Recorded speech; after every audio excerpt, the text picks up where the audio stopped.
as soon as you stop pumping money into the ads, lead flow is going to stop. But YouTube is forever. Some clients of ours have gotten their first ever lead within 13 hours of the video being posted. Our clients are closing like 30-40% of all the leads that come through the YouTube channel. It's an unsaturated market that it's a gold mine that's just waiting to be discovered, essentially. Who gets the most attention wins, right? You're not dependent on ads. You actually can own attention versus renting it. You're building no trust enough to fucking close a $1.2 million house, do a 10-second TikTok video. You're just not doing that. If they click on a 15-minute video, they're serious. Whether you stop YouTube or whether you continue, you're still going to get leads from this machine. Welcome back to the High Ticket AI Systems Podcast. Now, for everyone out there, if you've been following the channel for a while now, you know that we've never had 3 co-founders on the show at once, and I am beyond excited to explore everyone's mindset, everyone's brain, and dive into the systems and processes. That being said, to make my life easier, Victor, go ahead and give us a quick introduction about you, the company, at a very high level. Yeah. Thanks, Jordan, first of all, for the invite. Happy to be here. My name is Victor Basu. I'm one of the co-founders of BrickByBrick Productions. What we do, we help realtors with their YouTube marketing. So we create channels that are scalable, that help attract leads organically without running any ads, and basically help realtors get back their time. That's what we do. Amazing. Thanks for the intro. Joe, my friend, quick intro about yourself. For sure, yeah. Thank you so much. I want to start out by saying it's a pleasure being on this beautiful podcast, Jordan. But yeah, as Victor said, we help realtors scale through digital formats, of course. And we all work within our strengths to essentially help out these realtors start getting, their business elevated and start getting their leads coming through faster and faster. Yeah, I'm really excited to dive into everyone's specific strengths and maybe some blind spots that we have as humans. But before that, Archie, last but not least, quick intro about yourself. Yes, thank you, Jordan, for having us today. My name is Archer Tim Chishin, but everyone knows me by Archie. This is my North American way of introducing myself. Born and raised in Ukraine, immigrated to Canada in 2016. I have a background in cybernetics and international business that I've got here in Canada.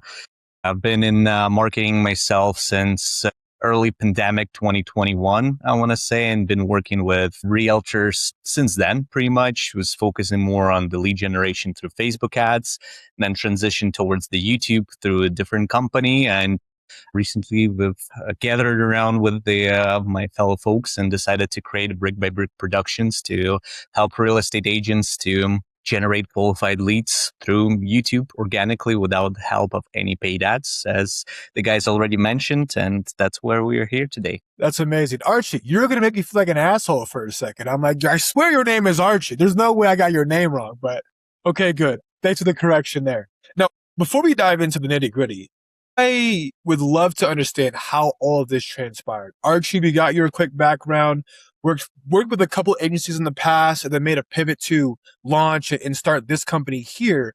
But I guess, Victor, what were you doing before you guys decided to launch this? Yeah, so, my background is actually in international economics. So I was working at hedge funds before. No way. And yeah, but I also ended up in Canada because of the war in Ukraine. So I immigrated to Canada, and then I had an internship here in a Canadian hedge fund. But then, I just joined Archie in a different company where we were working together on YouTube, and I kind of learned the ropes of realtors, YouTube, everything that it has to do with that. And funny enough, I actually launched my first YouTube channel when I was 16 years old. So that was, 14 years ago.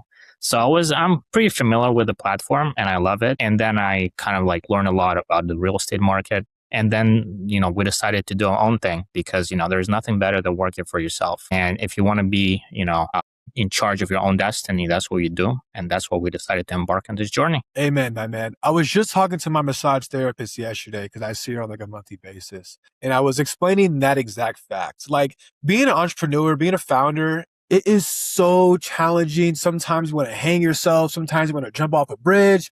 But on the flip side, it is so rewarding. And I would never, ever trade it in for anything else in the world. So I'm glad we all relate to that. Now, Joe, I have to ask, life before the company, man. What were you doing? Of course. So yeah, I actually grew up in Kuwait. I grew up internationally, studied in the American system, of course. I came to Canada around 2015. studied and graduated with biotechnology and political science. Completely different majors from what I work in today, of course, right?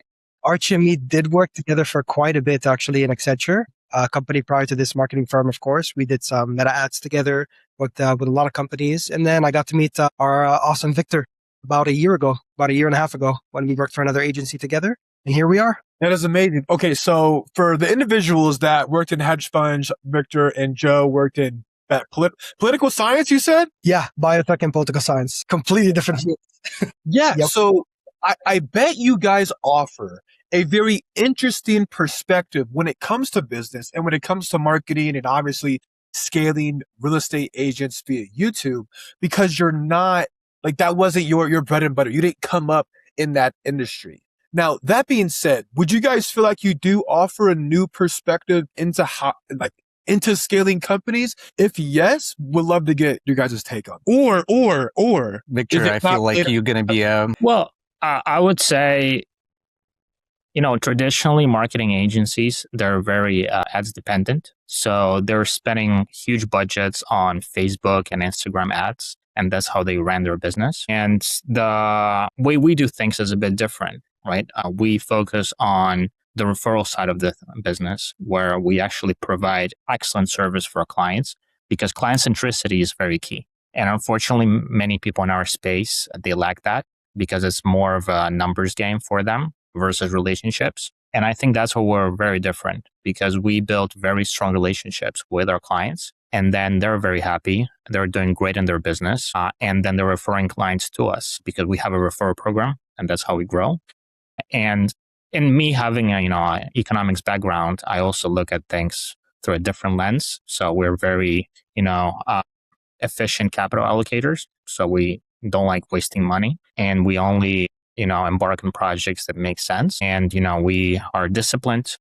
And the way we operate is just, we look at, okay, what are the best things we can do right now? What are the most efficient things? And then, we start small, and then if we see results, we obviously scale. But we're not reckless when it comes to, running a business. And I think that's what really differentiates us. And, coming from a hedge fund background, it's all about, taking risks and making, calculated bets. And that's what we're trying to do in our business as well. Amazing answer. Joe, anything to add to that? Yeah, to be honest, as Victor said, we focus heavily on client centricity. We find that a lot of companies nowadays have deviated from that solution and instead focus on, like you said, the numbers game, acquiring clients, but not retaining the clients. And, we try to model ourselves as much as possible to Jeff Bezos's initial interview back then, in which he was interviewed by one of, journalists, and they discussed what type of company is Amazon. And I believe they were discussing, is it a Wi-Fi company, internet company, delivery company? And I believe Jeff Bezos's answer is whatever the clients want is what Amazon is. Right? So Amazon isn't just one thing, it's everything for everybody to enjoy. Kind of like taking multiple pieces of the pie for everybody around us. Right. And I like to say that as well for our companies, because we prioritize and we focus on ensuring that the client is not only satisfied with the services, but we go over and beyond for them to come back and be like, you know what? I loved working with Victor. I loved working with Archie. I would do this all over again. It was a great experience. Amazing. I want to circle back to what you both said, Victor and Joe, but Archie, working with previous agencies in the past, can you testify that over 50% of the companies out there in the agency space don't give a rat's ass about keeping customers happy? They just want to make new sales, generate new revenue. And if they get results, we tried our best. What's your perspective on that? I would probably assume that even more than 50%, man, to be honest, because the reason is, in my personal perspective, that's even if companies start with a clear vision and the client centricity as well, as soon as they're getting to the point where, the money is flowing in and they're growing actively and they're not focusing on specific issues that they currently have and just trying to expand aggressively, this client centricity gets lost willingly or not. Because when you care about, your marketing channels, running ads, hiring more people, more sales, more client success team members, you can get lost within that client centricity vision and trying to just put up the fires within your business, make sure it runs smoothly, it generates business, you pay the salaries to your team, and the quality would suffer, right? That's why our focus was different when we started the company, and we were prepping a lot. I want to say, if guys would agree with me on this one, and making sure all of our systems and infrastructure is built from the ground up to be scalable without any, without any losses on the end of the quality or fulfillment side of things, right? So me and the company, I focus more on the operations and AI as well as the functionality of things, right? So that's why we build our own proprietary system called BrickOS, which is similar to our name, to specifically fulfill the the tracking of the client progress, the contracts, the payment systems, the workloads, managing the editors, designers, the clients all in one. So making sure if we'll have 50 clients tomorrow, we would be able to take them on without the loss of the quality for each individual client that we have, which I think is the key in terms of the growth. No, absolutely. I feel like so infrastructure is here, but you're scaling up here, the business will fall. Like the entire tower will crash down.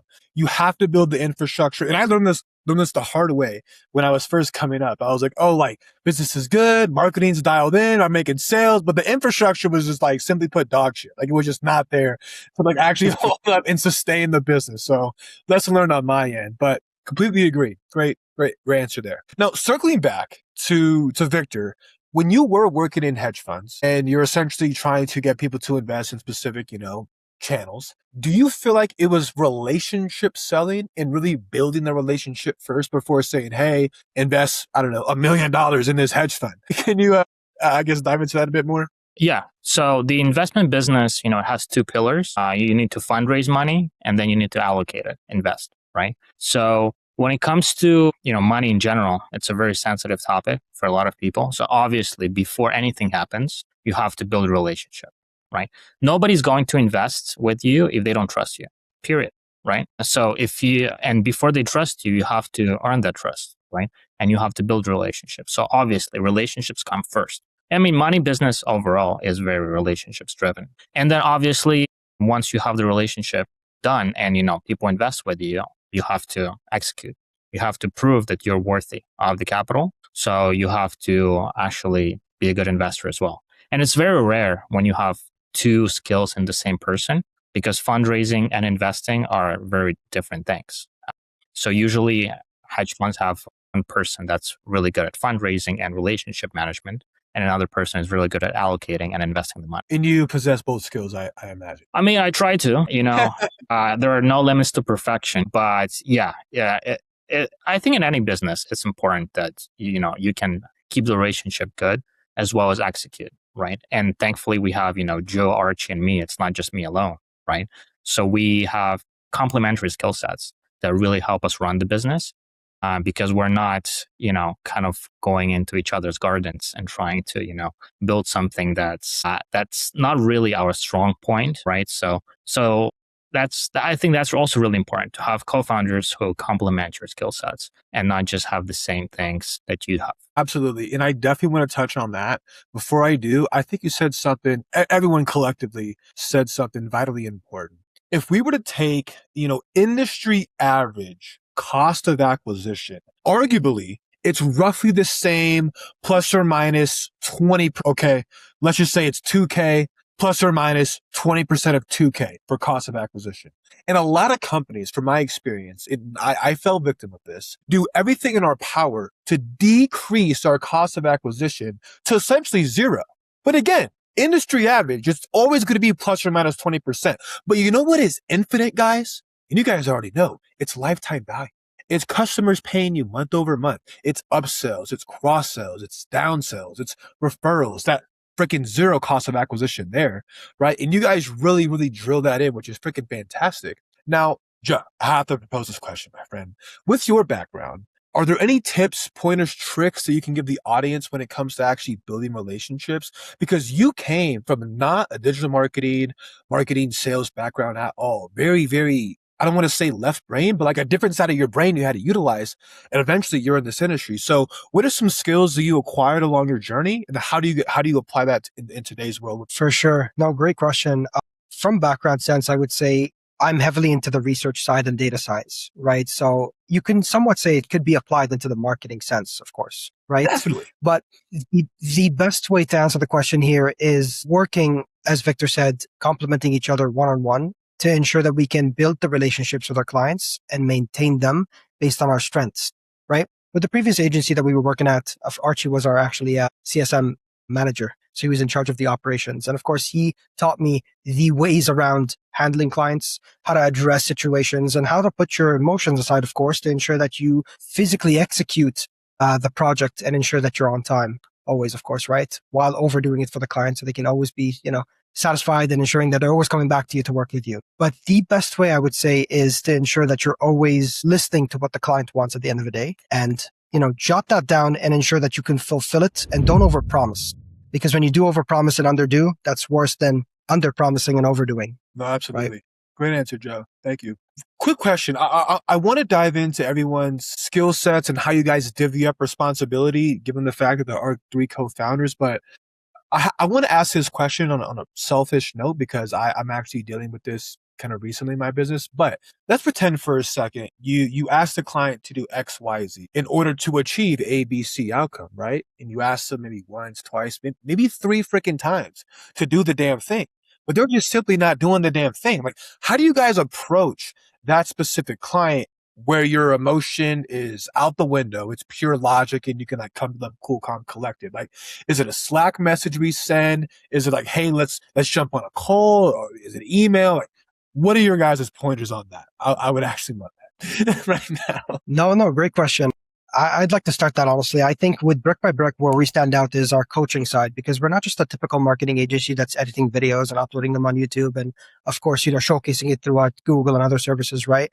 We focus heavily on coaching. Each and every one of us bring to the table our own sense of coaching of how we should treat our clients and how we should work strategies around their schedule, right? Some clients might not have all the time in the world during the week to, of course, participate and hop on calls and do so, right? That's where we dedicate our time on the weekend, of course, to hop on these 1-hour sessions, build the strategy around that. A lot of hand holding is needed, especially in the beginning stages for the clients, right? And each and one of us bring a different thing to the table to ensure that the client is on the same goal as us overall. A lot of hand holding. And honestly, I need to take more responsibility and hold their hand for like the first month more, because they paid for the result. It's my job to deliver the result. Even if they have excuses or like whatever the hell the case is, I have to deliver.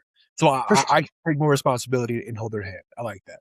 Thank you. Any other pointers, feedback on that one? I would probably add to that I agree with Joe that the primary focus is to meet people in person or virtually in person, so to speak, right? Because when you have when you keep in touch with them over the phone or just SMS or email, it's a lack of your personality, right? You cannot see the emotions of the person. You cannot have a dedicated time to discuss their performance, their next steps, the goals and the tasks they should be focusing on for the next week, 2 weeks, whatever the case is, right? To establish some kind of a game plan, what we're doing, where are we at right now, what do you need to focus on next? To check on them, make sure they're happy. If they have any concerns or questions, they can voice it to you directly instead of just, a cold email that's you can look at the end of the day or whatever the case is. So making sure that you focus on each client like their only client that you have, and that's, I think, the definition of a client centricity. I like that. Focus as if they're the only client that you have.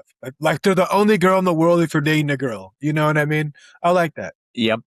I do want to extract some more juice from you guys, so I do want to pivot. How do you, this might be a challenge for me, but how do you guys divvy up responsibility with 3 co-founders? I would say, like, where are your strengths for sure, and you'll own those strengths, and where are some, I guess, blind spots where you own, these are my blind spots, I'm not as good as Archie in this case, or Joe crushes it, I freaking suck in this area. I guess, how does that part work? Victor, maybe you want to break it down? We know each other's backgrounds really well. So, for example, Archie has a more technical background, right? So he really kind of developed a whole, project management platform in about 4 weeks or 3 weeks by vibe coding it, like 50,000 lines of code, And when it comes to me, I have a financial background, so I don't write code, right? It's like Chinese for me. It's like Chinese for me, right? But my strengths are, I make sure the business is profitable, right? I look at the costs. I look at the revenue coming in. I look at, what kind of expenses we have. Do we have anything crazy going on? Planning for the next months, right? Just like making sure I manage the financial side of things, while Joe is focused really right now on the sales team, as well as, thinking strategy in terms of, okay, how do we get more leads in a more efficient way? And, stuff like that. So we all know really, like, I think the key here is to just really know each other well and divide the responsibilities so that we're not, going into each other's gardens, as I mentioned. 100%.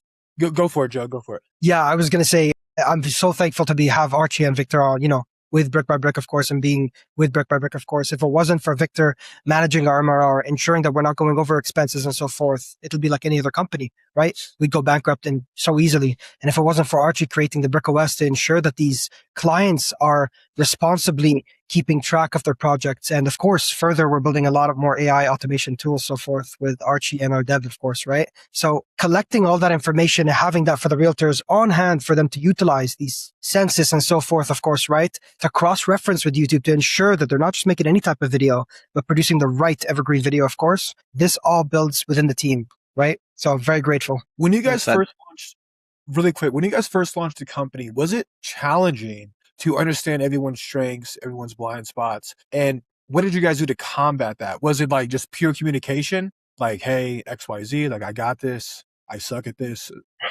No, yeah, great question. I think, Victor, Archie, and myself, having worked together for about 1 to 2+ years, right? We've, prior to BrickByBrick, of course, have noticed our strengths and weaknesses, right? As Victor said, he wouldn't dive into the coding section because it's like Chinese, as well as myself. That's like scripting, right? That I wouldn't even understand. So what we noticed is, of course, growing together within our previous agency, is what we could deviate these tasks to. And we've done this before for our agencies, right? Prior to this. So we know our strengths and what we should focus on. And again, communication is key. And that's the best part about having Archie and Victor here, is if there's any issues, we just hop on a call, fix the issue, set the emotions aside, like I said, and find an execution point in which we need to hit ASAP. Because at the end of the day, it's the business that we need to make sure it's like our baby. You got to make sure it's fed. You got to make sure the diaper's changed. You got to make sure you hit all those points and set your feelings aside. Absolutely. Yeah. Good point. Archie, you want to add there? Or No, I would say Joe is right. We knew each other pretty well on, on the personal level as well as on the work level. So that's why we knew what our strengths and weaknesses are. So that's why it was not like, it's like, no, Victor, you probably should take care of this, or it should be Joe. I don't know who will want to take this task. We're always proactive in terms of, okay, let me handle this, let me help you with this. Victor, do you need some help with this one or not? Right. And kind of over time, we embedded this feeling even further, and knowing that this is our area of strength, but at the same time, we're equally responsible for our own clients, for our own segment, so to speak. That's why I would say, communication is the key, right? And just knowing each other for quite some time, of course, helped. When it comes to, thank you for your insights there, Archie. When it comes to the actual services and deliverables you guys provide to real estate agents, we'd love to uncover the full A to Z process from there. Yeah, I'll leave that there. So I'm a real estate agent. I just paid you your fees to work with you guys. What do I get? Victor, do you want to? Yeah, sure. So first of all, we have an onboarding call, right? Where we try to learn more about you, your market, who you're trying to attract. Because, if you're a real estate agent in Florida, or if you're a real estate agent in Montana, also very, very different markets, right? And then, also depends what age you are. If you're a really young real estate agent, probably you won't be focusing on retirees, right? And, so we really learn, the market as well as who you're trying to attract. And then we come up with a plan. So we talk about, the type of videos we want to film, how to film them. We create a plan for the months, right? Because we're doing usually 2 videos a week, long form, so 8 videos a month. And then we start strategizing, brainstorming, okay, which one should we attack first, right? And then, during that call, we get to talk about all the tools we have for, their convenience, our project management software. We tell them how to use it. And then we schedule, basically our next calls. So we're already scheduled for next week's. Then we talk about the publishing days. And then, once the client is comfortable, they start filming their first videos, right? Then once those videos are done, they send them to us. Our team starts editing them. Then we also have designers. So we work on their banner. We optimize their channel. We create the thumbnails. So we have a full management kind of system for their YouTube channel.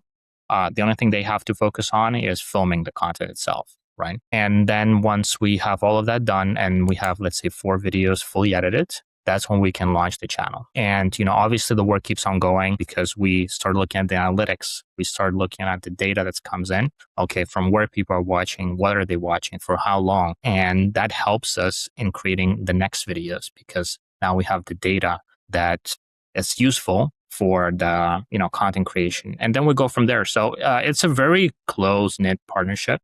So we work with them one-on-one. It's not like they're showing up on a call with 400 other people. So it's one-on-one strategy sessions where we basically discuss everything in terms of the content, how it's performing. And then we coach them. There's a lot of, psychological work as well in terms of keeping them, accountable, making sure they're producing the videos. And, they're always struggling with something in their job as well because, it's busy, right? People call them, they have to show houses. And we are their very close business partner that helps them with all the backend on YouTube so that they don't have to waste time on editing, design, something that, they're not good at, right?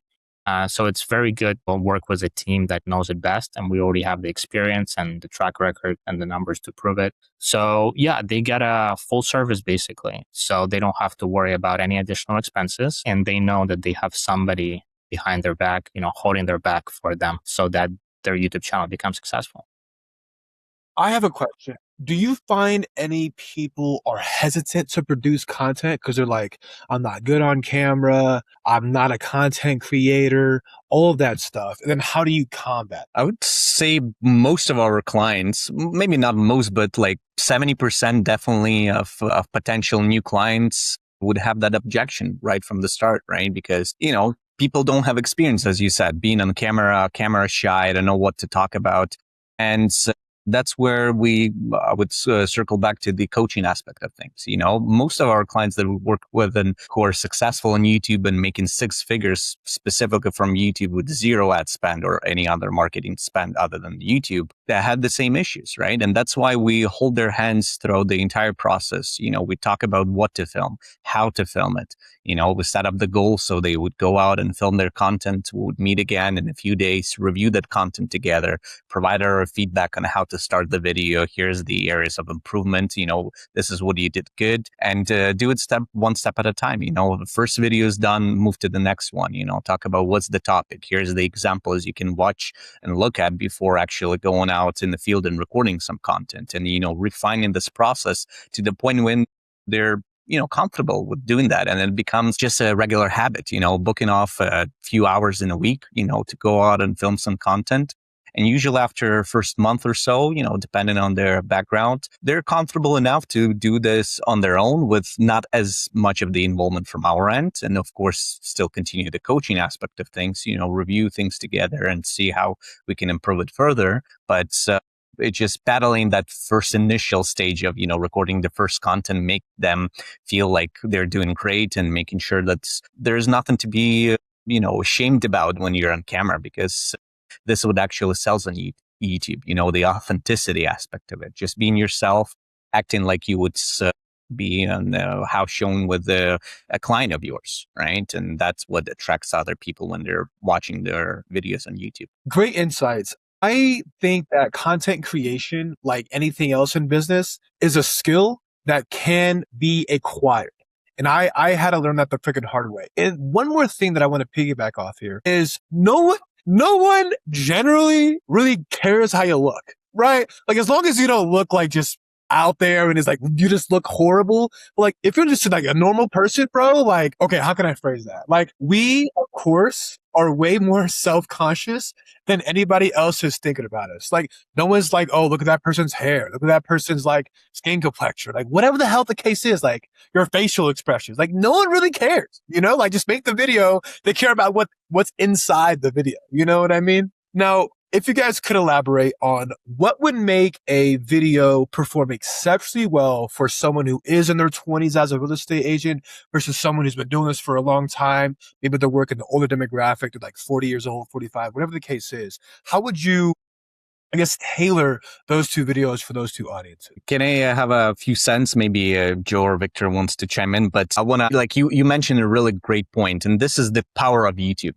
actually, because you don't have to work with people who are not interested in your content or who don't like your skin complexion or your crazy, left eye, whatever the case is, because if they open your video and they're like, nah, it's too boring or it's too much pop-ups or whatever, they're going to close the video and you won't be hearing back from them versus on if you're running ads, for instance, you have to, cold call all of the prospects, everyone who clicked on the ad, and not necessarily they want to work with you, but you attract people of your own tribe, people who are in the same age group, people in the similar interests, because YouTube algorithm is a super complex machine and it would target specifically your content to your ideal client, potential ideal client, right? So, and again, for people who are not interested, they're just going to click away and don't come back. But for people who are interested and like the way you look, like the way you smile, the present the information, being funny or serious, they're going to keep watching, give you a call and be like, hey man, I've been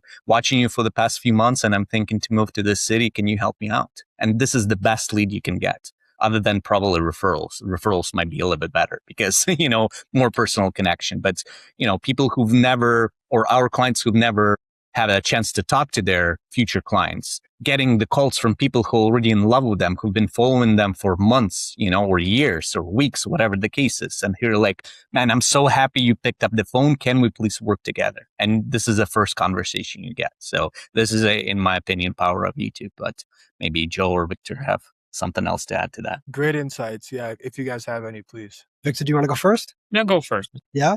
For sure. I love that Archie touched on this point, in my opinion, man. It's YouTube builds a community for you with the people who click with you versus any type of ad that you're thinking of running. You're going to have to build trust.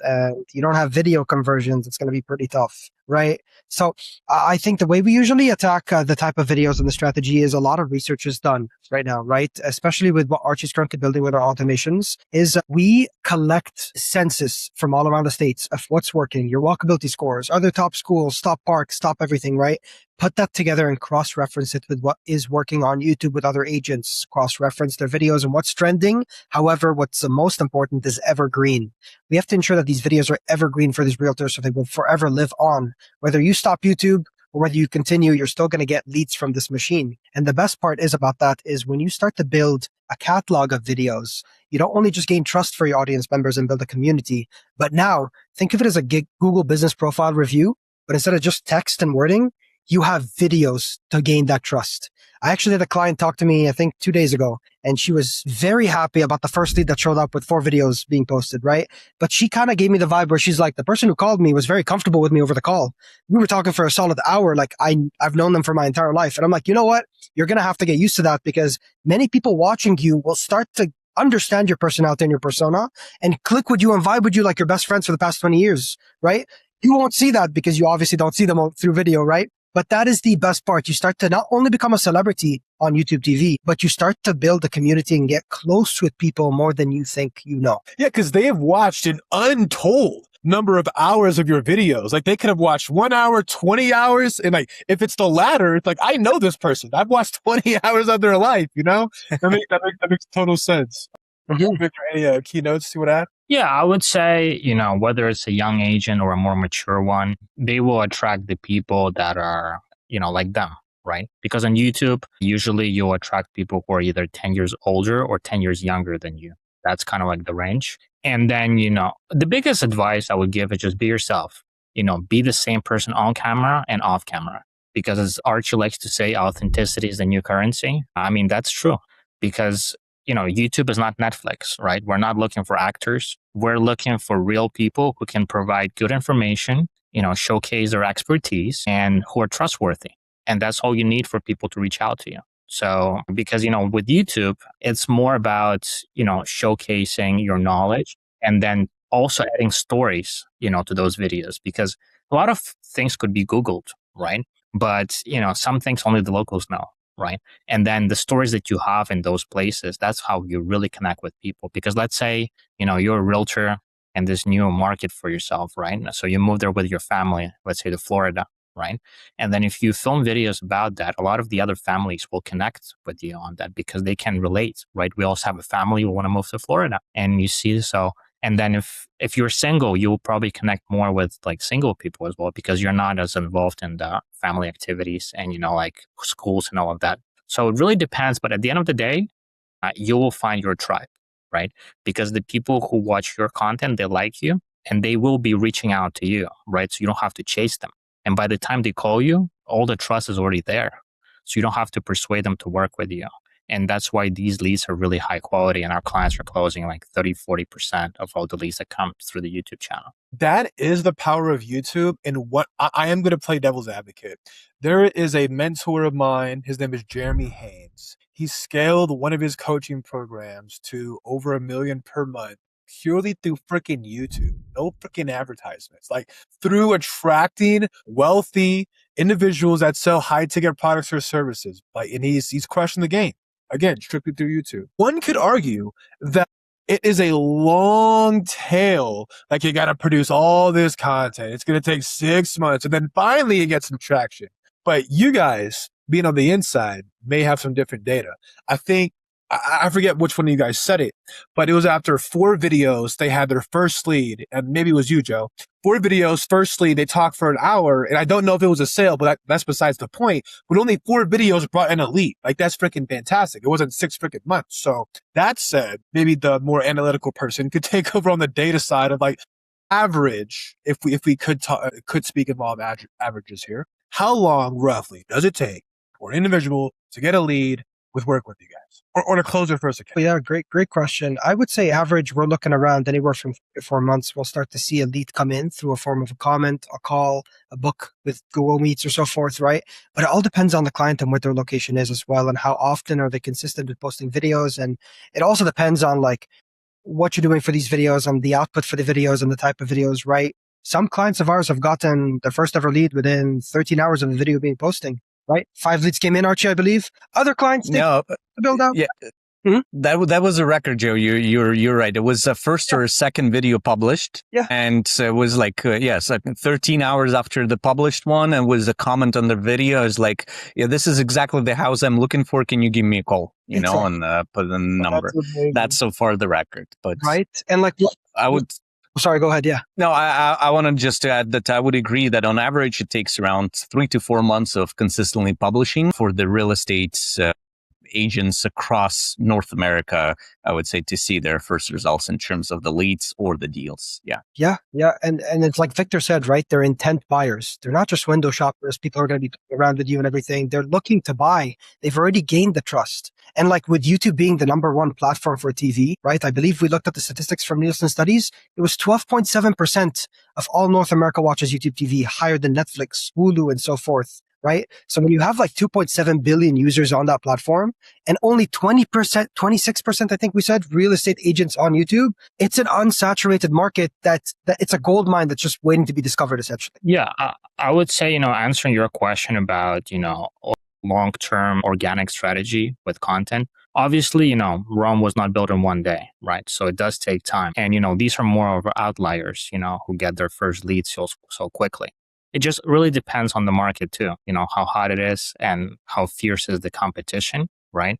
But on average, about 3 months to get the first lead.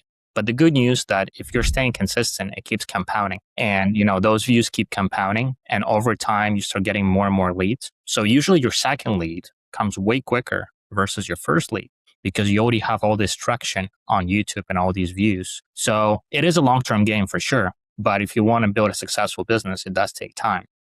And all that content that you're filming now and spending, a couple hours doing a video, all those videos over time will generate hundreds, in some cases, multiple thousands of hours of watch time, right? And that's where you really have the leverage of the YouTube algorithm platform. Man. And I was going to say, your second lead takes a lot shorter time than your first lead. It's like your second million is easier to get than your first million, but different story for a different day. Joe, go for it. For sure. I was just going to say, I was going to go snowball off Victor saying that it's like you say, Victor, you're never going to find 8 minutes of watch time, eight minutes of watch time in any platform aside from YouTube, right? With Instagram, you're just scrolling. When you got 8 minutes of watch time for every realtor there, now you're talking, it's serious talks, right? That's prospecting. Instead of you wasting your time cold calling, you're getting an average of, let's say, 100 hours of views, right? In terms of every single month, that's 100 hours of cold calling. So it replaces your costs in terms of your paid media, in terms of your cold calling, hiring a sales team for you, and just brings it straight to you to get that commission, which is the best part. And let's also talk about, comparisons, right? If I were a real estate agent, what do people encourage that I devote in an ad spend on Facebook or Instagram versus the quality of lead with that? How many times I have to cold call that lead whenever I do become a lead versus the fees that you guys charge and realistically expecting my first lead or potential first sales in the first 3 to 4 months. I imagine you're saving them not only a lot of money, but like a lot of stress, a lot of wasted hours calling people, where that additional time saved could be spent in producing more videos, right? So you can actually be the king in your city. I'm not sure that was a question at all, but I think you guys know what I might say. No, but you're right though, Jordan, because the thing is with the ads, you will be getting leads, right? That's a fact. So the only question is what's going to be the costs per lead. But the problem at the same time is with the benefit. As long as you're paying, you're getting the leads. As soon as you'll stop pumping money into the ads, lead flow is going to stop. Right? The all completely separate topic is the quality of the leads. Back in the days in the Facebook of mine, that, the conversion rates were around 10%, right? So if you got, let's say you spend $3,000 to generate 100 leads, you would call them, qualify them. You might get 10, 12 people who are, qualified. And out of those 10, 12, that's another 10% cut of 1 to 2 potentially good clients that you can work with if I would be the real estate agent, right? So yes, you were spending money in terms of YouTube for the first few months, just based on trust, I want to say, right? And our client success stories, I guess, when our potential clients will talk to our current clients, they do the selling. We don't, because there's like, I've got this many leads, this many closes, this much money in revenue generated and, generated specifically from YouTube. So at first you're paying towards the promise of the payback in the long run, right? And versus with the ads, you're paying and you're getting the leads pretty much right away or within days, let's say. But the main difference is the quality. You're not dependent on ads, right? And even if you're going to stop doing YouTube, and I've seen this in action, you have a library of 100 videos and you're not doing any more, people still going to be watching and calling you or booking an appointment or commenting on those videos, right? Generating those leads for you. That's the main difference. So powerful. Getting back to what you said earlier, Joe, if I'm doom scrolling, dude, you get like 3 seconds of my attention span. But if I'm on YouTube for a reason or just whatever, I'm bored, I'm watching the whole video. Like if I clicked on the video, I thought it was interesting, I'm going to consume the content, right? So that's where that 8 minutes of watch time comes in. And secondly, Archie, you also said something very, very freaking powerful. As soon as you stop pouring money into the machine, you stop getting the output of the machine, bro. But YouTube is forever. YouTube doesn't die. Like that's fucking awesome. I cuss a lot, by the way. But side note for everyone, does anyone have a meeting right after this? Because I'm having way too much fun talking to you guys, and I want to go over, like legit. I'm good to go over. Awesome. Let's make it happen. Okay, cool. Now, for your guys' strategy with working with real estate agents, can you describe like a general video that they would help produce? Is it like a local walk in the park or like describing the city or like thinking about moving to X location? What I guess is performing the best? And that might vary depending on market. Yeah, I mean, it really depends on the market. Let's say if we're talking about the southern part of the US, Florida, South Carolina, Texas, those are relocation markets, right? So people are heavily relocating. And I think last year I saw the stat, 2 million Americans changed homes. They just left their state or their city and went to a different city or state, right? So the relocation strategy you did, right? So you're one of those 2 million, I guess. And so the relocation strategy is quite unique because you can attract buyers out of state, right? And you cannot do this with referrals, right? Referrals are usually local.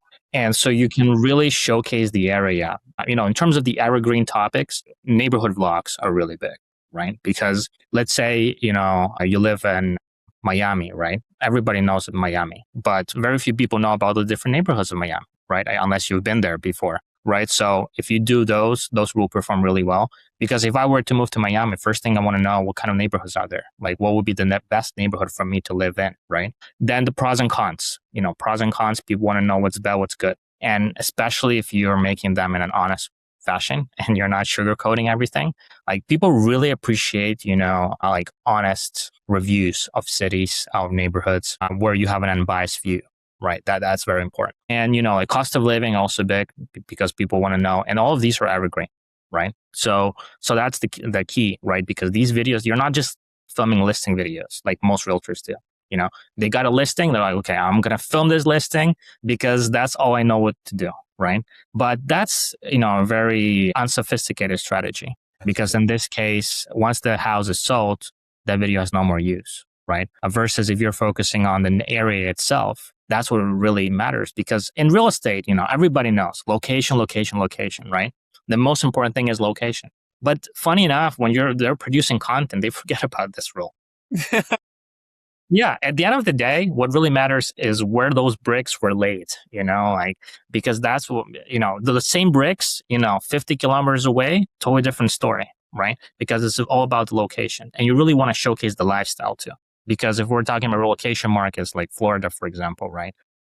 People really go there because of the ocean, because of the palm trees, because of the sunshine, right? So why would you spend all of your time on the listing itself where you can showcase all the beauty and the real reason why people are moving there? Because of the location itself, right? That is so true. And until you actually say it black and white like you just did, I guarantee you nobody is thinking about that. So true. So true. Joe, you seem pretty excited. You want to add something to that? No, I just totally agree with what Victor said. That's pretty much it. Yeah, and I would just like to add, the secret to success in business is weak competition. Okay, and how do you actually make it happen? Well, if every single realtor is told to spend money on ads, do you really want to fight with 50 other realtors in your area for the same freaking lead and just be invisible and be like everybody else? In marketing, you have to differentiate or you die, right? Yes. How do you differentiate? Well, very few realtors are on YouTube. There's like about 20% are on YouTube, but how many of them are active? I would argue it's probably less than 10% of realtors are active on YouTube every single month or week, right? And because it's hard, filming a 20-minute video, it's not easy for a newbie, right? Because everybody is told, okay, you got to be a dancing realtor on TikTok, filming a 2-minute video, and that's how you close multi-million-dollar homes. Right. Guess what? No, that doesn't work like that. You can build trust with a 2-minute video when your average watch time is like 10 seconds, right? And when you have a 15 to 20-minute video with an average watch time for 8 minutes for our clients, that's a different story because over 50% of the traffic that comes through YouTube right now for our clients is from TV. It's on the big screen. And how do you get there? Only on YouTube. No, Instagram, TikTok, no, you can't get on the big screen. YouTube is the way. Thank you. Sorry for getting excited. That was my question. Joe, you mentioned it earlier. Victor, you right now. So when you say YouTube TV, it's just YouTube on your fucking TV. That's exactly. Okay. They have on the TV, they have an app on the computer, they have an app on the phone. Which other platform has that? TV. Yeah. Right? So true. And also, I'm not sure if you guys watch Cole Gordon or you might have heard Alex Hormozi before, but if you were to look at their analytics, their second biggest traffic source besides like paid advertisements is going to be from YouTube, not Instagram, not Facebook, not TikTok. Because if you're selling 6-figure, 7-figure homes, you're building no trust enough to fucking close a $1.2 million house through a 10-second TikTok video. You're just not doing that, right? Now, circling back to the real estate agents being a little fearful and hesitant to produce the content. But if they are a real estate agent, from your guys' perspective, do you think they already have the personality to just like be themselves, talk to the camera like it's your friend? Because like you're a real estate agent. I'm pretty sure you're not going to be a shy guy being a real estate agent. Like that's a pretty outgoing, sales driven personality. Like, would you agree or push back on that? Or what do you guys think? Actually, a lot of people are very self-conscious of themselves being in front of the camera. You know, they could be the best salesperson in the world, but they could be very camera shy. Yeah, you know. But the thing is, I always give you, you know, this example of Ryan Serhant, you know, the most successful realtor in the world. You know, his team is doing like $1 billion of sales every month, right? Every month? Yes, a month. Yes. Yes. They just crossed $1 billion worth of sales volume per month. Fuck $1 million per month. My dude is doing $1 billion. I mean, like, think about it, right? His channel's sitting at like 1.5 million. He's been doing it since 2013.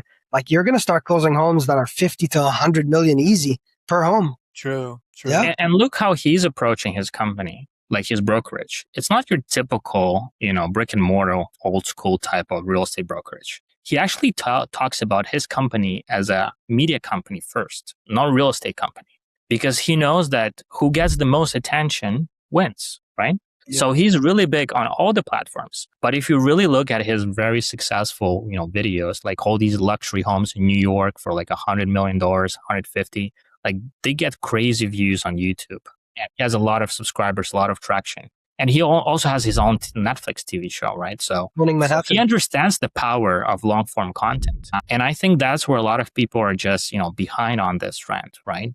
Because everybody thinks the short form is where it's at because it's so much easier.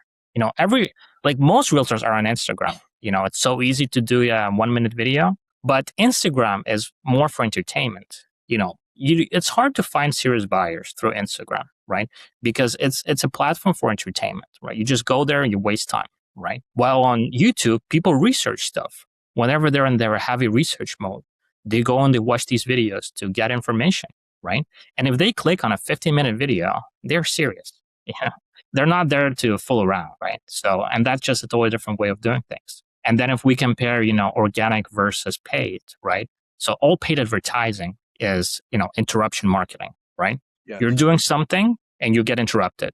And most of the time when you see an ad, the first thing you want to do is skip it, right?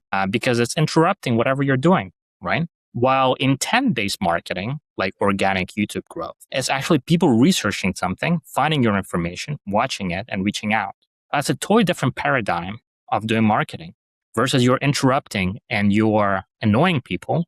You're actually helpful and they want to reach out to you. I mean, go for it, Joe. Yeah, no, exactly. We should really differentiate that YouTube is not a social media engine, search-based engine, and it's one of the largest aside from Google, owned by Google itself, right? Alphabet. Versus when you look at Instagram, it's a social media engine owned by Meta. They're two separate things. Like Victor said, of course, one is to stop and attract, one is to keep long-term and compound over time. Yeah, it's so interesting because at the back of my mind for the last like month, I'm like, I really got to start producing educational content, like my own systems and processes on YouTube, aside from podcasting, right? But you motherfrickers, man, you guys just sold me. Like tomorrow, I'm scripting out 3 YouTube videos and I'm getting to it. Like no BS. Like, so thank you. I really appreciate that. On that note, when it comes to your guys' own client acquisition, I know you guys are really heavy into building relationships, which are fantastic. Referrals close at a statistically significantly higher amount than cold traffic. But with the YouTube guys, you guys being the YouTube guys, do you guys produce content on YouTube to educate other realtors about this? You do? Perfect.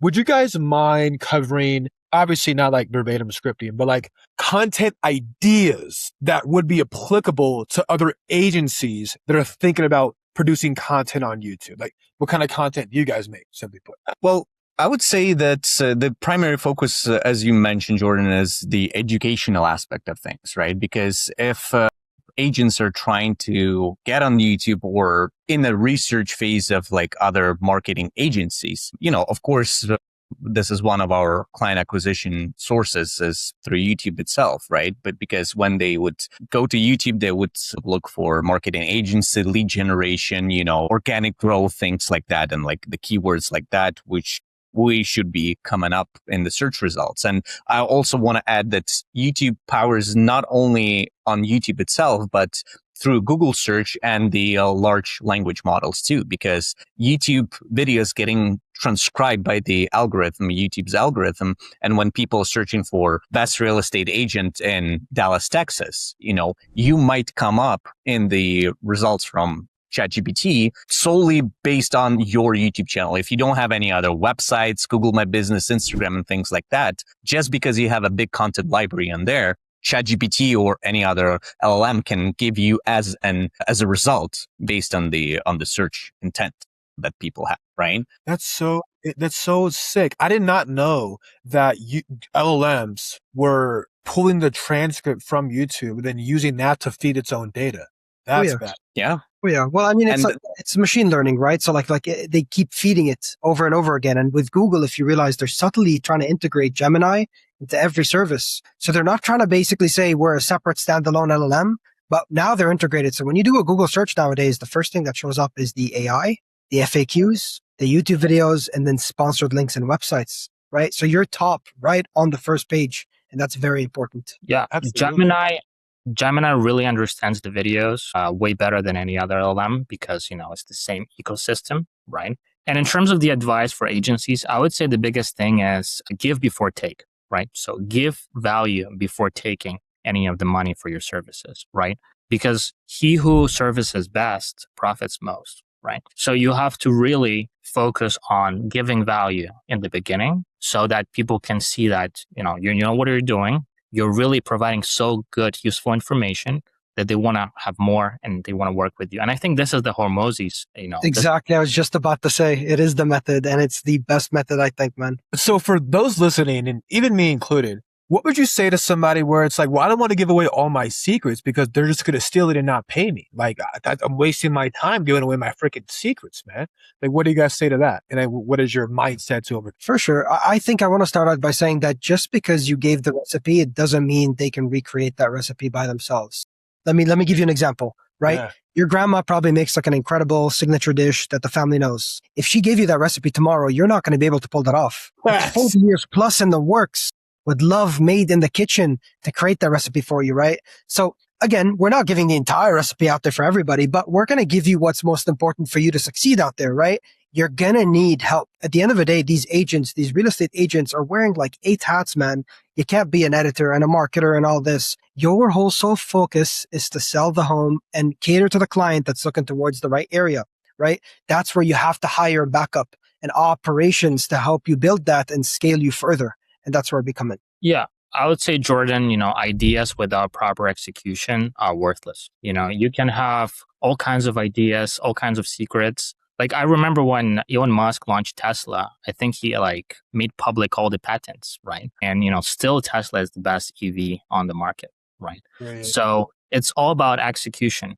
Because if you think you have like a secret recipe, well, a lot of people have secret recipes, but can you actually cook? That's a different story. Amazing. And really quick, I feel like you dropped 3 philosophical quotes that we're definitely going to pull, but just love you for being you. Something that I tell other individuals is, in my opinion, there's 2 types of people watching content, especially in the art space. Not if you're a realtor trying to sell a home, but agency space. 3 things, or I said 2 people, technically there's 3. One is they're going to consume the content and say, I'm going to try it on my own. Okay, I'm not going to pay you. I'm going to try it on my own, which is cool. That's how I am. And then person number 2 is like, dude, that shit's way too complex. Have all my money because I'm not fucking doing that. Right. And then there's person 3, which actually circles back to person number 1. It's like, dude, I tried it on my own. I watched all your videos. I still can't get the fucking thing to work. Here, take my money. Now I know I need your guys' help for sure. Yeah. Would you guys say I'm pretty spot on with that? And had people consume your content and said, number 3, I tried it. I couldn't do it. I need your help. Absolutely. I would say this is the most accurate definition of the just clients in the agency space I've ever heard. Seriously, because that is true. Some people are skeptical and be like, well, it sounds pretty easy. You talk about evergreen content. Let me go and watch some other channels, replicate them, film, then we'll figure out in terms of titles and descriptions. I'm going to ask AI, do some AI thumbnails with Gemini because it's pretty good, and I will get the same results, right? Some other people will be like, yeah, I have no idea what you're even talking about, but I want to get the results like the guy that's your client that I just spoke to, so let's sign up. And as you said, there is a third type of client, which is the first one who actually tried that, realized how time consuming that is. It's like, okay, I'm not spending my time on, figuring out how to build the tags for each specific video. So you guys, let's sign up. You were right. Let's roll with it. Exactly. It's like a steak, right? You can get a steak from a diner or you can get a steak from a steakhouse. There's different levels, right? There's levels to this, right? We train our editors. We ensure they're in real estate for 5+ years. We ensure their output is proper. We revise everything. There's a lot of work to it, more than just uploading the YouTube video and praying to God that it's going to work. Right. There's really a science behind that shit. There's levels to this shit, Joe. I love that, man. Victor, any feedback or thoughts on that? Yeah, I mean, I would say at the end of the day, you have to have the right strategy to follow, right? So you have to work on the types of videos that actually perform. And many realtors have no idea, what type of videos actually work long term, right? And the second thing is, all the backend work. Like realtors are really busy. Like, being a content creator, and if you're doing all the backend stuff, it's like 2 new jobs, right? And it's very time consuming. Like for a professional editor, to edit a 20-minute video will take about 8 hours, right? And so it's a lot of, and if you're an amateur editor, it's going to take you maybe a week, I don't know how long, right? Because there's so much that goes into it. And, then researching keywords, right? So that your video is ranking, doing all the work, in terms of the descriptions of tags, like everything that has to do with YouTube, right? So it's very complicated if you really want to do it at a high level. So it's way easier to work with an agency that already knows what they're doing and can deliver way better versus you, spending months and months and months of learning the stuff and trying to do it on your own, right? Amen to that. Okay, so circling back to Jeremy Haynes. If you guys don't know who this is, I highly encourage y'all look him up. He's like the GOAT. He basically says to his, affluent demographic, people already making over 6 figures per month. It's like, guys, you don't pay me because I don't think you'll figure it out on your own. You're already making 6 figures a month. Of course you'll figure it out on your own. You pay me to expedite the process, man. Like, would you rather fucking trial and error for the next 12 months or pay me and get it done right the first time in 30 days, bro? That's why you pay me $15K a month. And I'm like, yes, bro, I fucking love that shit. And I'm pretty sure y'all can feel the same way. Yeah, for sure. Okay, let's see. How many videos do you guys have on your YouTube for educational content? Let's say around, because we do both the long form and the short form together, but in total, I would say around 60 videos in the mix. That's pretty solid. And then cadence, once a week, twice a week, and what days? Not sure if that matters, but I'm sure you guys have data. Well, we do publish our long form videos on Tuesdays, same time. We've started with the 1 video a week and moving to 2 videos a week, long form videos, because that's the secret recipe that we recommend to our clients. And one of the topics actually of the long form video that we have covered on our channel, how many videos you should publish in order to grow. When it comes to the short form, we publish 2 to 3 shorts per week. That's usually are either a repurpose from our long form or standalone short form materials recorded specifically for Instagram, LinkedIn, and YouTube Shorts. Makes sense. Do you guys each create videos or is it one person creating the videos? It's actually all of us. But we have an amazing CMO, Chief Marketing Officer. She handles all of it, getting the studio ready, getting the videographer ready in place, creating the scripts for us, the content. We show up, we do what she says basically, and then we get views. So God bless her. Dude, shout out to CMO. I fucking love that. Archie, I know you are the systems and processes guy with AI. Can you give us a high level overview, or if you have time, the nitty gritty on what the OS platform is that you essentially vibe coded and why that's so beneficial to you? Yes, of course. I would love to. So yeah, our system called BrickOS, which comes from, again, BrickByBrick Productions. So like a brick operational system, so to speak. Mostly this is the platform for client tracking purposes, to track their progress, notes, interactions, syncing with their YouTube channels to display the number of videos, subscribers from the moment they sign up with us. So management for the client success team, so to speak, right? To keep track of your own clients, log any interactions and their progress, as well as the task board, which is similar to like a Trello or Asana board that are used by both our clients as well as our editors and designers. And in order for them to submit their footage that it's ready to be edited, move down the pipeline when it's, in editing, when it's ready for the client to review, quickly access it, provide any revisions, comments to the video they have, keep track of the videos that are currently in production, published, waiting for the approval. And of course, for some insight tools like, link shortener, tracking the scans of QR codes, link clicks, the locations, billing, payouts, different permission management. Right now, we're working on a tool to generate specific scripts and video ideas for each client, depending on the client location as well as the focus, because it depends on if they're focusing on first-time home buyers, relocators, sellers, and investors and things like that. And so this is one of the things that we provide as the coaching aspect, right? To tailor content ideas and video topics for each client, depending on their needs and their market. But we're right now working on finalizing this internal tool on BrickOS for the clients to access it. And not just generally, as you would go to ChatGPT and ask, give me 8 video topic ideas for my YouTube channel. I'm in Dallas, Fort Worth, right? But the actual proprietary system that's utilizes the machine learning analyzes their current channel, what they're focusing on, the videos that they published, as well as the market trends, what's currently people are searching for, what people are interested in, their specific market and their uniqueness, right? And compile it into one answer and provide them with the reliable and relatable, topic ideas that would perform very well based on what's currently trending on YouTube, what's currently trending on internet, as well as what they should be focusing on, right? So this is something that we are currently working on and have a lot of other plans for it for the future too. No, I bet. That sounds highly fucking sophisticated, dude. Like when you first were articulating yourself right there, I'm like, okay, it sounds like Asana, but specifically for what they do. But then you fucking elaborated and I'm like, no, dude, Asana is fucking garbage to what my boy Archie fucking vibe coded. Like this is the thing that you should have internally. And I'm not sure if you've thought about like productizing that for other YouTube agencies, maybe, but I mean, obviously make sure it's good for us to use, but that sounds really fucking badass. Yeah. How long did it take? Like, about a month?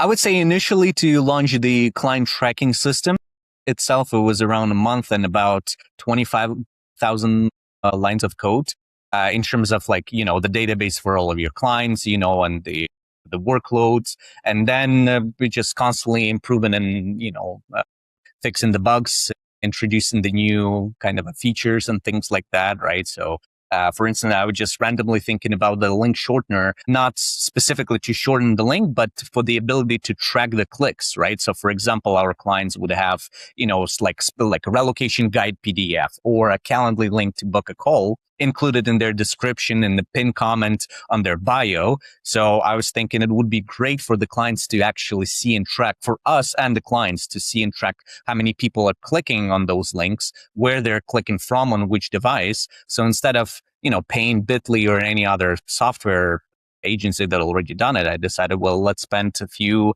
sleepless nights and make it sure it's in action. And for the clients to be able to be like, oh, actually 7 people clicked on my calendar link, in the past month. And this is a direct proof that people are interacting with it, right? So it's benefit for both clients and us. Whenever you have, the more data you have, the better decisions you can make, as opposed to guessing, oh, I fucking gut feeling says this is what's working. But it's like, no, data says this is what's working. Here's what the freaking numbers say. Like, we're doing this. You know what I mean? So absolutely. Hats off to you, my man.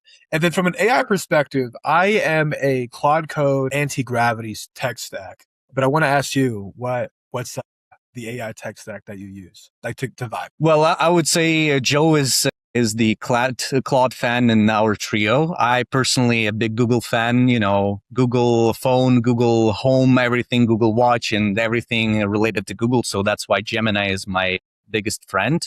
I would say like ChatGPT was the starting point, when it just came out 2023, I think those timeframes. But then it's kind of the beginning of the race of AI, X versus Gemini versus Claude. I would say Claude is definitely amazing, but for some reason, I would say Gemini with a mix of Claude would be my preference. From a coding perspective, or just the overall ability that Gemini has? And because you guys are a YouTube agency, is that why you lean towards? Well, like you have hella Google products at your house, so like I guess you're just a Google guy. You're just a Google guy. Okay, makes sense. Just a Google guy, but overall, I would say there are pros and cons to each. I think each platform has their strengths and weaknesses. Google Gemini is great with the image generation, for instance. I think it's top notch. Claude is number one when it comes to the coding and complex tasks, perplexity when it comes to the research, for instance, right? But overall, I would say like Gemini with a sprinkle of Claude. Okay, cool. Thank you. And also Archie used Lovable to wipe code the entire thing. Got you. I've heard about Lovable, but I haven't played with it, man.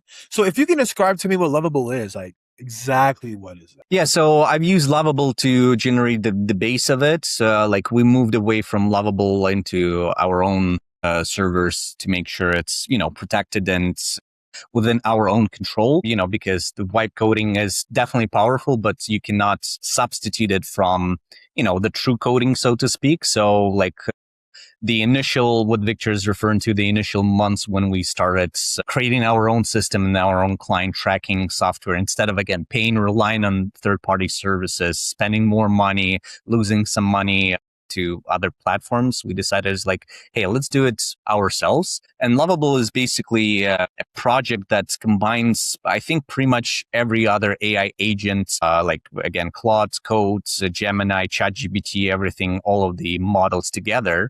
And the idea is simple. You're just chatting with it. You describe the idea and it converts it to code, right? So the key in here, you don't have to know how to code to use it and to build something.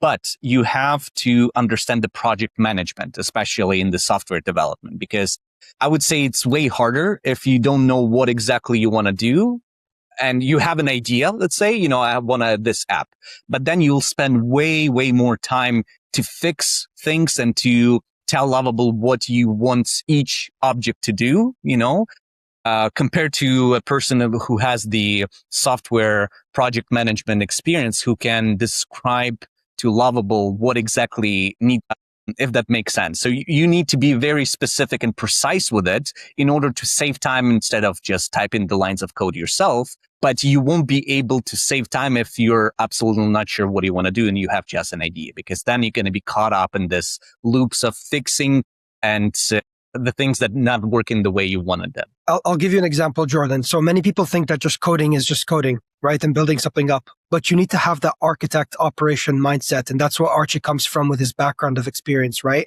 I'm junior on the team in terms of when it comes to CTO. Archie's the CTO there, right? So I'm just here to help him out. But when he was building Lovable and everything in the BrickOS system, when I got to dive in and help out a bit, I could see the difference in levels in which how his brain was able to formulate the application and the foundations of BrickOS by being built, so forth. Believe me, like as much as you think Lovable might have the AI there to help you and you just text in English and it turns it into something magical for you, you need to have the foundations and architect mindset. And that's where he brought that background to push it into it and make it as lovely as it is today. Right. So it's very important. Thank you, Joe. There's no fucking doubt in my mind that y'all can scale past 1 million per month. It's probably 7 million, several million per month. Like all of you guys seem like A players. All of you guys are very ambitious and clearly articulate yourself. Obviously getting fucking amazing client results. On that note, I want to ask every single person this, two final questions and then we'll take it home. One, it will be advice and then goals. So Victor, we'll go in order here. Looking over your career, personal life or professional life, what has been the single best piece of advice you've received that you would love to share? I would say be bold, but not reckless. So be aggressive, but not stupid. I think that is a very important advice because in business, you always have to play offense. But the thing is, you have to make sure all the processes are working well before you actually, go and attack new markets, because otherwise you'll fail, right? So being aggressive is very important, but not stupid. Just because if you are being aggressive and stupid, that's a disaster. So yeah, I would say this was probably the best advice I've ever heard. And also taking risks, right? Like, because, it's all about calculated risk taking, right? And I think even Mark Zuckerberg said, the biggest risk is not taking any risk. right? So you have to take risks, and that's where you have to be aggressive, but the risks have to be calculated. And that's where you have to be smart, not stupid. That's good advice, man. No, thank you. Thank you, Victor. Joe, we'll go with you. For sure. I would say, honestly, build an asset that essentially compounds over time and gives you direct and unrented access to your ideal customers and attention. I got this more so from Ryan Serhant, a big fan of him. And it basically expands to the point in which find the right ideal client like profiles essentially and expand your asset that you're essentially giving to them that's unrented. So not in a paid media channel, but more so your experience, what you've built, and everybody around you, your network that helps you grow to where you are today. I like that. You said driving traffic that is your ICP unrented? Yeah. What do you mean by that? That I'm like, Well, I have to go back. Sure. So a lot of traffic nowadays is more so rented, right? And if you think about it in the sense of like, think about it in another analogy, right? Nowadays, back then we used to own like Adobe Premiere Pro, Photoshop, everything. We used to pay for these services and we would have them, Microsoft, Outlook, everything, right? They switched into more so the rent side of programs where now you rent Netflix, you rent YouTube Premium, you rent this and that. So build an asset like BrickByBrick essentially. So you no longer have to rent out anything to keep your business scaling and surviving, but instead unrented your own building, your own ground, your own foundation to grow from such. Okay, cool. Thanks for the clarification. That's badass. Archie, I got you. I would probably say that the best advice I've ever heard is my life motto is to treat others like you want to be treated always. And I know it might sound more on the, personal side of things rather than the business side of things, but I would disagree because it comes back to the client centricity. If you treat every client as the only client that you have, you make sure you put their needs and values in front of you and make sure you will do anything to make them successful. They will become a lifelong client. They will refer to you other people and other friends and family members, whoever they are, to be your client as well. And they will be prospecting for you, because again, I'm not saying doing something crazy and unimaginable for them, but to provide the service that they sign up for, treat them with the respect, understanding, make sure that you see their vision and be, their partner, their business partner to help achieve those results that they're aiming for. And they will meet you with the respect and appreciation, I think. No, that's a quote that I always have to remind myself of. So thank you for bringing that up. And then we'll end on this question for each and every one of you. What is the end goal for the company? Like, I guess if we could, think in the future, 36 months, what would we hope to achieve from a revenue standpoint, from I live in this location standpoint, anything like that for the business? And then Victor, you can start us off. Yeah, I would say the end goal is to become the household name in the industry, right? So whenever people think about, running shoes, they're thinking about Nike, right? So whenever realtors are thinking about, high intent, high quality leads, they'll think about BrickByBrick, right? That's the goal. And, we're just getting started. And the thing is, like, we've got everything that it takes to make it happen. And so we'll just continue building BrickByBrick, and getting there one step at a time, one brick at a time. And that's the goal, really, to make sure that, realtors are thinking about marketing way differently versus what the traditional school of ads is teaching them, and that they actually can own attention versus renting it, right? Because in the world of where everybody's renting stuff, you want to be the owner because you'll get all the benefits, all the upside, and you won't have to depend on, ads and monthly spend on those because you will actually own these assets. Like every single video is a separate sales funnel that keeps on working for you for years instead of, paying for impressions that don't convert well and just waste your time. And dropping gems. Joe, 36-month goal. He dropped the perfect gem there, Victor. I love it. Yeah, no, I would say expanding on it, essentially educating all realtors that the old school ways is kind of done. You need to hop on and adapt yourself to actually become unrented and get that attention and asset, like I said, in place that's fully yours now. And in addition to that, BrickByBrick doesn't have to be your typical corporate style of a corporation. We want to see our clients succeed. We want to build a closer bond than what most agencies have out there. We want to ensure that we not only help them grow, but we see them succeed in different ways than just monetary, of getting their household name in their area, their local authority in their area. And that makes us very proud. As Archie said, business partners, family, and so forth. Oh, good stuff. Good stuff. Archie, 36-month goal. I would say financially, my personal goal is 1 million a month in revenue. That's a good goal, I think, and very doable because there are lots of realtors who are still not on YouTube, and so it's still very unsaturated market. But to grow as a company, expand in terms of the client sales team, client success managers, editors, designers, make sure everyone's are feeling valued in this company and heard, because based on our, past experience, this is something that we think matters a lot within the company, that everyone's opinions matter. And as we will grow, I want to make sure this fundamental is not taken away and is one of the groundbreaking things that will stay with the company. And on the personal side, I would say to keep building BrickOS to the level of separate SaaS products to surpass tools like TubeBuddy or vidIQ that are there for YouTube analysis, video performance tags, and things like that, because a lot of good ideas are in place and we just need time to execute and get it up there and make sure it's top. No, like, I seriously mean this, guys.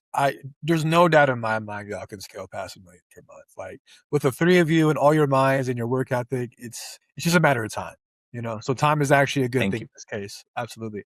Joe, Victor, Archie, I had a fucking blast on this podcast, man. I've been smiling the whole time, cracking jokes, diving into business. Truly thank every single one of you.